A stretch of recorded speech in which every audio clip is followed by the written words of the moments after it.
This story is about a fake teacher who falls madly in love with one of her students, and the shameless lengths she goes to get him. We'll explore all of that in today's story. In the beginning, we are introduced to a young boy named Jason, a student who is also a social media personality and a musician. Jason's parents drop him and his sister Zoe off at school after summer vacation. Alongside them, we see a girl named Sarah, who is Zoe's roommate. Sarah has a crush on Jason. Jason's father wants him to quit music and focus on his studies, but Jason dreams of making music his career. At the school, Sister Rebecca, a teacher who knows Jason and Zoe, promises their parents that she will take care of them. Later, Sister Rebecca meets a new teacher at the school, Sister Sophia, whose first day it is. Sister Rebecca welcomes Sophia and explains the rules of the school, such as how teachers are not allowed to wear makeup. Following this, Sophia quickly wipes off her lipstick. Rebecca then gives Sophia a tour of the school, and during the tour, they meet Jason. Rebecca introduces Jason to Sophia, but Sophia notices that Jason seems a little upset. Rebecca explains that Jason recently crashed his father's car while driving drunk, which made his father furious. Later, when Sophia returns to her room, she opens her laptop and starts looking at Jason's photos and videos online. It becomes clear that she already knows Jason from before. Overcome with infatuation, she kisses the screen of her laptop, revealing her obsession. The next day, Sophia attends her first class. She introduces herself to the students but notices Jason talking to Sarah. To separate them, she makes Sarah sit at the front of the class, which annoys Sarah. However, Jason's sister Zoe finds Sophia's behavior odd since Catholic school teachers are usually not this rude. As Sophia opens a book to begin the lesson, Zoe reminds her that they pray before class. Instead of leading the prayer herself, Sophia tells Zoe to do it. Zoe prays, and the rest of the students follow, but Zoe notices that Sophia doesn't join in. Feeling suspicious, Zoe later tells Jason about it, but he's distracted by a message from Sarah and doesn't pay much attention to her.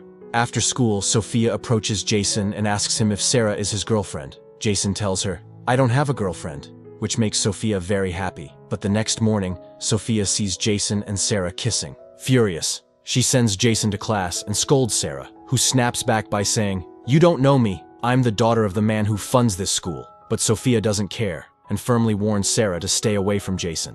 Later that day, Sophia asks Jason to wait after class. She confronts him, saying, "You told me you don't have a girlfriend, then what were you doing with Sarah?" Jason doesn't know what to say. Sophia then tells him, "Come see me in my chamber later." When Jason goes to meet her, he finds that Sophia has left her door slightly open on purpose. Inside, she is applying moisturizer to her arms and legs in a way that seems intentional, hoping to draw Jason's attention. Her behavior clearly shows that she's trying to seduce him, and it leaves Jason feeling confused and uncomfortable. The next morning, Sophia approaches Jason and asks, "Why didn't you come to meet me?" Jason casually replies, "I forgot." A week passed since Jason and Zoe returned to school, and on the weekend, their parents come to take them home. Meanwhile, Sophia, unable to bear being away from Jason, takes leave from the school under the pretense that her aunt is unwell. At home, Jason tells his father about his desire to take a year off from school to focus on his passion for music. However, his father disagrees, insisting he focus on his studies. This sparks an argument between them. Frustrated, Jason storms out of the house and begins singing outside to cool off. Unbeknownst to him, Sophia has arrived at his house in her car and secretly watches him, captivated by his voice. While Sophia enjoys Jason's singing, Jason receives a phone call from Sarah. Seeing this, Sophia becomes enraged. As she silently moves closer, her foot accidentally hits something, creating a noise. Jason hears it and starts walking toward the sound, but before he can reach Sophia, he gets a message from Zoe and heads back inside. Determined to keep Sarah away from Jason, Sophia makes her first move. Late that night, she sneaks into Sarah's room and hides drugs in one of her books. As Sophia attempts to leave, she bumps into Sister Rebecca in the hallway. Rebecca, hearing a noise, asks Sophia what she's doing there. Meanwhile, Zoe, who shares a room with Sarah, wakes up and overhears their conversation. This incident makes Zoe suspicious of Sophia. The next morning during class, Sophia instructs the students to open a specific page in their books. That's when she discovers the drugs hidden in Sarah's book. Sophia accuses Sarah in front of everyone, declaring, "You will face severe punishment for this." The news spreads quickly throughout the school, leading to Sarah's suspension. Following this, Sophia advises Sister Rebecca, "To protect the school's reputation, we should also search the boys' rooms." Acting on her suggestion, Sister Rebecca inspects the boys' dormitories and finds a bottle of alcohol under Jason's bed. This too was planted by Sophia. When questioned, Jason insists, "I don't know where this bottle came from, or who put it there. If you suspend me, my life will be ruined for something I didn't even do, and if my father finds out, he'll kill me." Hearing Jason's desperate plea, Sophia steps in with a suggestion. Instead of suspension, let him serve a punishment. For a week, he will perform the chores usually handled by the sisters. Jason reluctantly agrees to this. A flashback reveals how Sophia managed to infiltrate the school. She discovered Jason through social media and became obsessed with his music and voice. Desperate to meet him, she murdered a real sister Sophia, who was set to be transferred to the school. After disposing of the body, she falsified documents and assumed the identity of Sister Sophia. Returning to the present, we see Jason fulfilling his punishment by doing school chores, such as planting trees. Sophia uses this opportunity to get closer to him. Zoe, observing from a distance, notices Sophia's unusual behavior around Jason.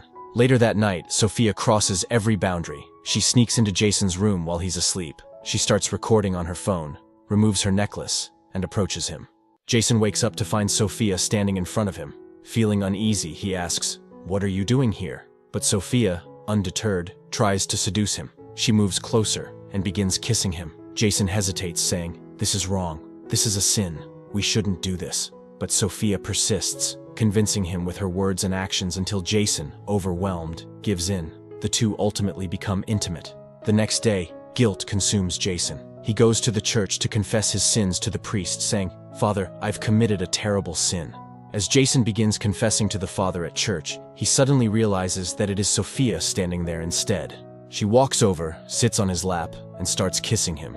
Jason hesitates, but once again, they become intimate right there. A week passes after this incident, and Jason goes home. One evening, he receives a message from Sarah, inviting him to a party at her house. Meanwhile, at school, Sophia overhears Sister Rebecca speaking with a priest from another school about the real Sister Sophia. From their conversation, Sophia learns that the priest knew the real Sister Sophia for years. Hearing this, she becomes nervous and rushes toward her car. Sister Rebecca sees her leaving and asks, "Where are you going?"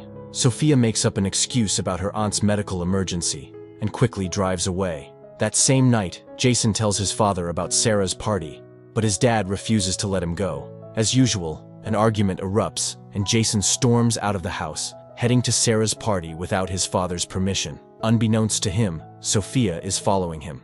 At the party, Jason drinks heavily, and Sarah takes him to a room where they begin kissing. However, Jason suddenly starts remembering the intimate moments he shared with Sophia. Overwhelmed, he picks up a beer bottle and leaves the room. Outside, the police catch him holding the beer bottle. Just then, Sophia arrives and tells the police, "Jason is mentally disturbed. Please, let me handle him." After convincing them, the police let Jason go. Grateful, Jason tells Sophia, "I can't go home like this in this state."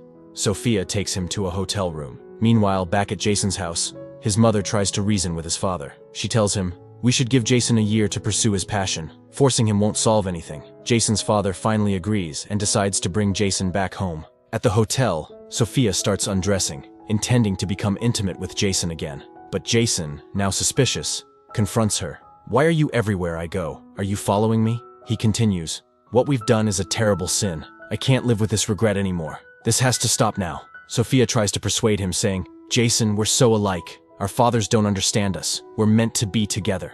But Jason refuses to listen. He leaves the hotel room, leaving Sophia behind. Enraged, Sophia becomes hysterical. Jason's father eventually finds him and apologizes for being too harsh. He says, "I'm sorry, son. Let's start over. Come home." Jason reluctantly agrees, and they leave for home. The next morning, as Jason and Zoe head to school, Sophia also leaves. On the way, Zoe notices Sophia's car and becomes curious. At school, she looks up the car's registration number online and discovers that it is registered under Sophia's name. Zoe immediately realizes that it was Sophia who was outside their house that night. Meanwhile, Jason returns to his dorm room only to find Sophia lying unconscious on the floor. Panicking, he rushes to give her mouth-to-mouth resuscitation, but soon realizes that she is pretending. Furious, Jason yells, "What is wrong with you? I'm going to report you to father." Sophia, unfazed, smirks and says, "Go ahead, but if you report me, I'll make sure everyone knows how you, a student, crossed all boundaries with a teacher." Jason realizes he's trapped. Zoe calls Jason and informs him about Sophia's car. Jason nervously replies, "Don't tell anyone about this, Zoe. Please." Later, during the class prayer, Sister Rebecca surprises everyone by reintroducing Sarah to the class and lifting her suspension. Sophia, enraged by Sarah's return, confronts Sister Rebecca outside the classroom. "How could you allow her back into the school?" she demands. Sister Rebecca firmly responds, "You don't get to teach me the rules. I know what I'm doing, and you should focus on learning how to pray first." Jason, overjoyed by Sarah's return, celebrates by singing in the schoolyard. On the other hand, Sophia begins to lose control, her anger spiraling into obsessive and psychotic behavior. After this, we see Sarah taking a bath when Sophia sneaks into the bathroom. She brutally kills Sarah by smashing her head against the wall. To cover up the murder, Sophia stages it as an accident, dropping soap on the floor to make it look like Sarah slipped. Later, when Joe goes to take a bath, she stumbles upon Sarah's lifeless body and screams in shock. The school staff immediately calls the authorities, and Sarah's body is sent for post-mortem. While everyone is shaken, Joe expresses her doubts, saying, "In all these years, nothing like this has ever happened.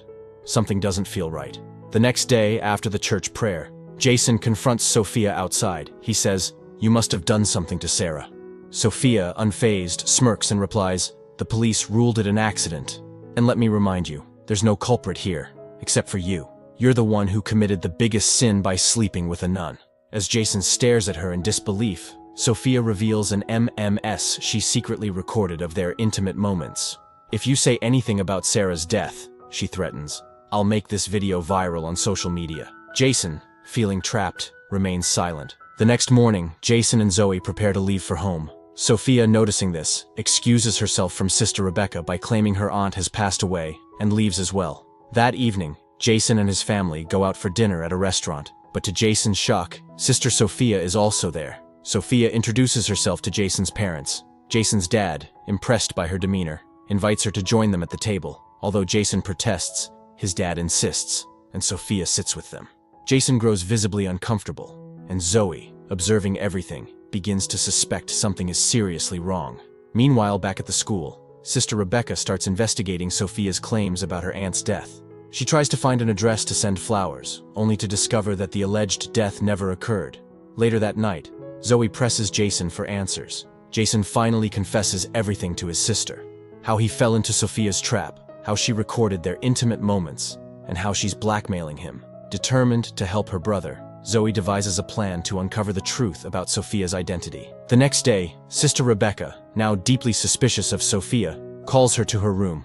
"Ever since you've arrived, things have gone wrong," she begins. "I've suspended my best students, and now the lie about your aunt's death has come to light. I'm going to report this to Father immediately." But before Sister Rebecca can leave, Sophia grabs a nearby lamp and strikes her, injuring her badly. At the same time, Jason and Zoe sneak into Sophia's room to find evidence against her. They discover 2 laptops, one belonging to the real Sister Sophia, and the other belonging to the imposter, whose real name is Laura. On Laura's laptop, they find countless photos of Jason, along with proof that Laura carefully planned her infiltration of the school by murdering the real Sister Sophia. Horrified, Jason and Zoe rush to inform Sister Rebecca. On their way, they run into Laura. She notices her laptop in Jason's hand and realizes that her secret has been exposed. Smiling maniacally, she declares, "All the songs you've sung were for me. They were always meant for me." Jason and Zoe now fully grasp the extent of Laura's psychotic obsession. As they try to move past her, Laura seizes an opportunity and attacks Zoe with a lamp.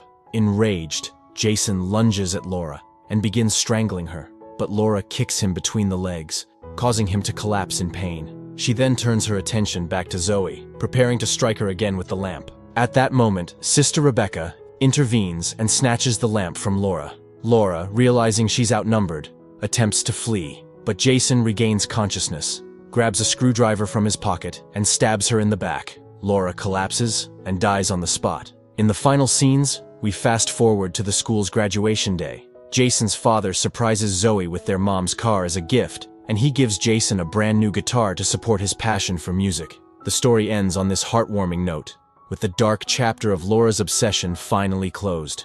So, friends, how did you like this thrilling and twisted tale? Let us know your thoughts in the comments below.